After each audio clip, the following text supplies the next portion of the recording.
رسول کہتے ہیں اول ما خلق اللہ نوری، اللہ نے سب سے پہلے جو چیز خلق کی وہ میرا نور تھا۔ ہمیں اس سے بحث نہیں کہ دنیا کیا کہتی ہے، ہمارا عقیدہ کیا ہے وہ ہمارے بچے سنیں۔ دنیا میں کیا تھا یہ ہم ایکسپلین نہیں کر سکتے، ہماری زبان میں طاقت نہیں، ہماری لینگویج میں دم نہیں کہ ہم بتائیں۔ اللہ تھا، اللہ کی مشیت میں گزرا کہ وہ پہچانا جائے، اللہ کی مشیت سے ہوئی۔ ارشاد ہوتا ہے حدیث قدسی میں کہ کن تو کنزن مخفیہ، میں ایک چھپا ہوا خزانہ تھا، فاحببت ان اعرف، مجھے یہ بات پسند آئی کہ میں پہچانا جاؤں، فخلقت الخلق لکی اعرف، میں نے دنیا کو اس لیے خلق کیا کہ مجھے کون پہچانتا ہے۔ تو جب اس کی مشیت میں یہ گزرا کہ وہ پہچانا جائے تو اس نے ایک نور خلق کیا۔ کب خلق کیا؟ زمانہ ہوتا تو بتاتا، کہاں خلق کیا؟ جگہ ہوتی تو بتاتی۔ یہ نور زمانے سے پہلے خلق ہوا، لہذا کب کا لفظ زمانے کے ساتھ جڑتا ہے۔ فارم بھرے جاتے ہیں، یہ ہوتا ہے وہ ہوتا ہے ڈیٹ آف برتھ لکھی ہوتی ہے، تو ہر آدمی ڈیٹ آف برتھ اپنی بھرتا ہے۔ ان کا حساب 15 نومبر 1970 یہ ہے ڈیٹ آف برتھ، تو نومبر موجود تھا پہلے سے، ڈیٹ 15 موجود تھی پہلے سے، 1970 موجود تھا پہلے سے، یہ بعد میں پیدا ہوئے، لہذا ان پر چھاپ لگ گئی 15 نومبر 1970۔ کہاں پیدا ہوئے؟ بمبئی میں، انڈیا میں، انڈیا بمبئی۔ تو انڈیا پہلے سے موجود تھا، یہ بعد میں پیدا ہوئے، بمبئی پہلے سے موجود تھا، یہ بعد میں پیدا ہوئے، نومبر پہلے سے موجود تھا، یہ بعد میں پیدا ہوئے، ڈیٹ اور مہینہ موجود تھا، یہ بعد میں پیدا ہوئے۔ جو سب سے پہلے پیدا ہو زمانے بھر کی ڈیٹ آف برتھ تو بتائے گا، اس کی ڈیٹ آف برتھ کوئی نہ بتائے گا۔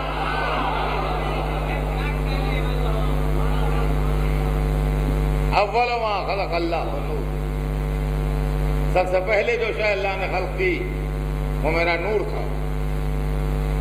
نہ زمانہ تھا، نہ مکان تھا، نہ فضائیں تھیں، نہ ہوائیں تھیں، نہ جن تھے، نہ انسان تھے، نہ ملک تھے، نہ دریا تھے، نہ پہاڑ تھے، نہ چاند تھا، نہ سورج تھا۔ اللہ کا ایک مخلوق تھا اور خالق تھا۔ اب اس نے اس نور کو پڑھانا شروع کیا اور اس نور نے پڑھنا شروع کیا۔ پڑھانے والا اللہ اور پڑھنے والا یہ نور۔ کب تک پڑھایا؟ پھر وہی سوال، کب کہاں سے؟ کتنا پڑھایا؟ کون جانے کتنا پڑھایا، یا پڑھنے والا جانے یا پڑھانے والا جانے۔ یہاں تک کہ نور اتنا پڑھ گیا، دیکھیے ایک ایک جملہ غور سے سنیے گا، نور اتنا پڑھ گیا جتنا مخلوق پڑھ سکتا ہے، جتنا مخلوق علم حاصل کر سکتا ہے اتنا خالق نے اس کو نور علم دے دیا۔ اب کائنات بنے گی، میں ہاتھ جوڑ کے عرض کروں گا معبود بس اب نہ بنانا، تیری مرضی یہ تھی کہ تو پہچانا جائے، اس نور نے تجھے پہچان لیا، تیری مرضی پوری ہو گئی، اب نہ بنانا۔ اس لیے کہ اب جو لوگ بنیں گے لڑائی لڑیں گے، فساد کریں گے، ہنگامے کریں گے، کچھ تو خون کریں گے، دنیا کو خون سے نہلا دیں گے۔ اب نہ بنانا، بس یہ رہے تو رہے، یہ تیری تسبیح کرتا رہے، تو اس کی تسبیح سنتا رہے، یہ تجھے پہچانتا رہے، تو اس کی معرفت میں اضافہ فرماتا رہے۔ ممکن ہے جواب واہ اچھی کہہ رہے ہو، اس نے تو مجھے پہچان لیا، اب میں دنیا کو اس لیے بناؤں گا کہ اس کے راستے اور اس کے ذریعے سے مجھے پہچانے، اس کے ذریعے اور اس کے وسیلے سے لوگ مجھے پہچانے۔ اب کائنات بنی تو اس کی مرضی، جیسی اس کی مرضی اس نے بنایا، زمین بنائی، آسمان بنائے، ستارے بنائے، چاند بنائے، کائناتیں بنائیں، دنیا بنائی۔ ابھی ہمارا علم گھٹنیوں بھی نہیں چل رہا ہے، ہمیں اندازہ نہیں ہے۔ عزیزان گرامی، ہم بڑے غلط فہمی مبتلا ہیں، جو اپنے کو عالم سمجھتے ہیں، اپنے کو پڑھا لکھا سمجھتے ہیں۔ اگر ایمانداری سے ہماری انالیسس ہو تو ہم سے بڑے جاہل دنیا میں ملیں گے نہیں۔ اس لیے کہ ابھی تو ہم قرآن شریف کی پہلی آیتوں کو نہیں سمجھ پائے ہیں۔ الحمدللہ رب العالمین، تمام تعریفیں اس اللہ کے لیے ہیں جو تمام عالموں کا پالنے والا ہے۔ ابھی عالمین ہی کا فلسفہ دنیا کی سمجھ میں نہیں آیا ہے، بات آگے کیا بڑھے گی؟ ابھی دنیا کا علم عالمین تک نہیں پہنچا ہے، اپنی دنیا سے باہر نہیں نکلے ہیں، ٹریس کر رہے ہیں کہاں کہاں زندگی کے امکان ہیں، کہاں کہاں اور زندگی ہے، کہاں کہاں اور زندگی ہے۔ ابھی ان کو کچھ پتہ نہیں ہے، اپنی جہالت کی وجہ سے ابھی یہ اپنے گھر کے دروازے سے باہر نہیں نکلے ہیں، ابھی یہ اپنے گھر کے دروازے سے باہر نہیں نکلے ہیں اپنی جہالت کی وجہ سے۔ ان کو کیا معلوم کہ عالمین کیا ہے؟ اور دیکھیے جملہ غور کیجئے، ہر جملے کو غور سے پڑھیے۔ الحمدللہ رب العالمین، تمام تعریفیں اس اللہ کے لیے جو تمام عالموں کا پالنے والا ہے۔ دیکھیے خالق اور ہوتا ہے، پالنے والا اور ہوتا ہے۔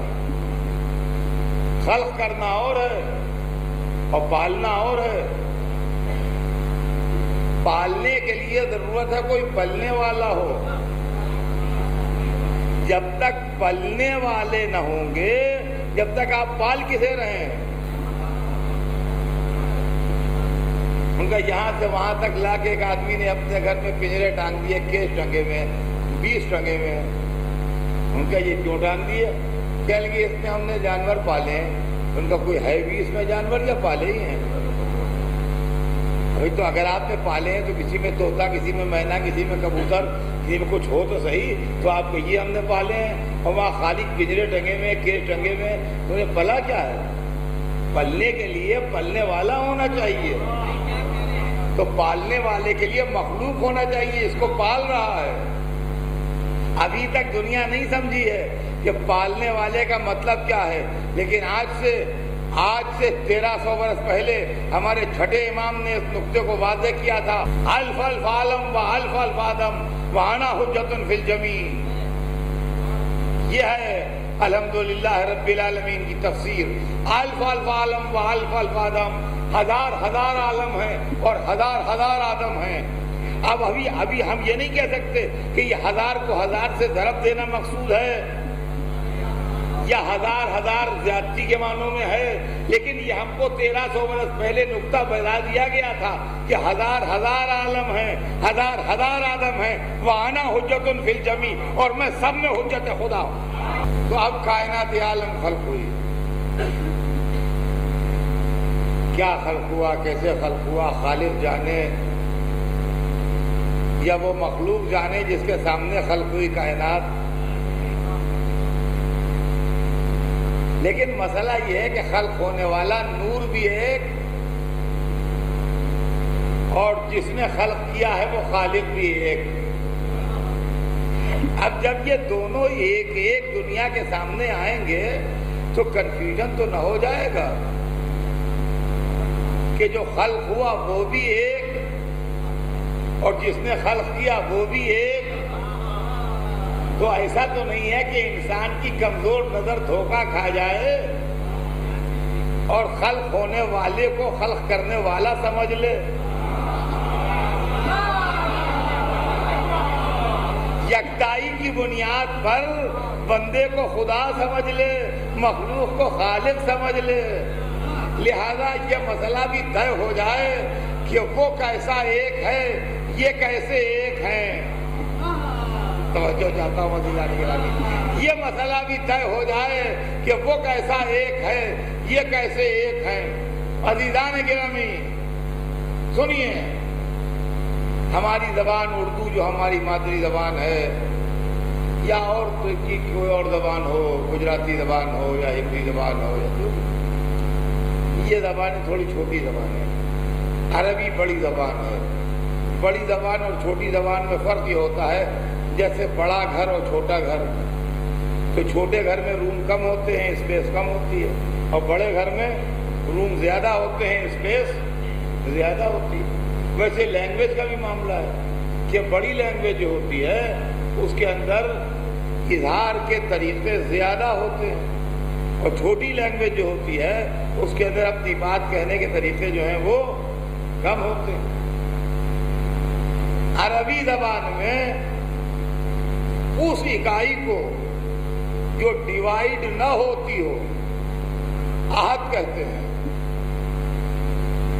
اور وہ اکائی جو ڈیوائیڈ ہو جائے اس کو واحد کہتے ہیں۔ یہ غور کیجئے گا، عربی زبان میں وہ اکائی جو ڈیوائیڈیبل نہ ہو اس کو عہد کہتے ہیں، اور وہ اکائی جو ڈیوائیڈیبل ہو اس کو واحد کہتے ہیں۔ وہ اکائی جو کسی اور اکائی کے ساتھ نہ ملے یا کوئی اکائی اس کے ساتھ نہ جوڑی جا سکے وہ عہد ہے، اور وہ اکائی جو ایک اکائی کے ساتھ مل کے دو ہو جائے اور جب دو میں سے ایک اس سے الگ کر لیا جائے تو پھر ایک رہ جائے، وہ اکائی عربی زبان میں واحد کہلاتی ہے۔ ہماری اردو چھوٹی زبان ہے، لہذا ہمارے پاس دو لفظیں نہیں ہیں، ہم دونوں کے لیے ایک کا لفظ استعمال کرتے ہیں، اس لیے کہ ہمارے پاس زیادہ لفظوں کا ذخیرہ نہیں ہے، ویکیبلری ہماری جو ہے وہ کم ہے تھوڑی۔ تو واحد وہ ہے جو ڈیوائیڈ ہو، عہد وہ ہے جو ڈیوائیڈ نہ ہو، واحد وہ ہے جو دوسرے کے ساتھ مل جائے، عہد وہ ہے جو کسی کے ساتھ نہ ملے۔ جب خالق نے اپنی یکتائی بیان کی تو فرمایا قل هو اللہ احد۔ جب خالق نے اپنی یکتائی بیان کی تو کہا قل هو اللہ احد، اے رسول کہہ دیجئے کہ وہ اللہ احد ہے، یعنی ایک ہے، ایسا ایک جو تقسیم نہیں ہو سکتا، ڈیوائیڈ نہیں ہو سکتا، کسی کے ساتھ مل نہیں سکتا، کوئی اس سے نہیں مل سکتا۔